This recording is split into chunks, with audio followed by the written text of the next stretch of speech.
Hi, my name's Evan, and I'm going to give you my honest review of the Behringer DI versus this Pyle DI and which one I think you should buy. So to start with, let's talk about form factor.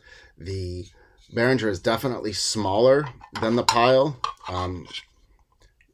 It maybe by, I don't know, feels about 15 to 20% smaller. I don't know that that really matters that much for a DI box, but if small it matters, this is definitely the smaller one.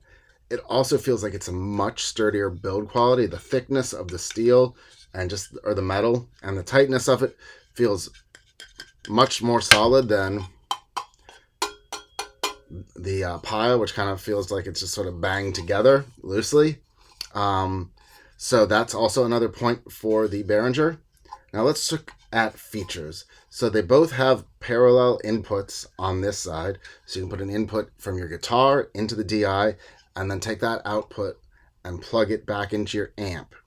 And then on this side, they both have XLR outputs, balanced outputs, which is what you would plug into the board if you're live or if you're recording or something. They both also have ground switches. Nice smooth click for the Behringer, and kind of a feels like something's almost loose on the Pyle. And the Pyle also includes one feature that the Behringer doesn't, which is an attenuation switch, which turns down the volume basically.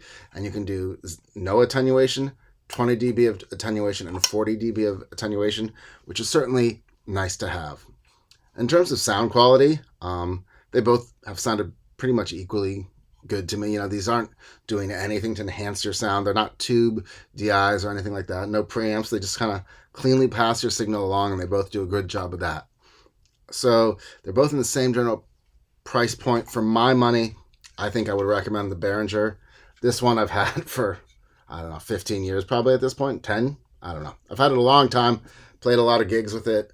I've never doubted it for a moment in my life. It just feels like a solid brick of a DI, which is what I want, even though it doesn't have the attenuation feature. You know, I figure there's a lot of places to attenuate, whether it's coming out of your instrument or at the board side. So this would be my recommendation. The sound quality still sounds good on this, but I don't know. There's something about it. I've used it a few times. I don't know that I'd trust this on a important gig. It just feels weird and off.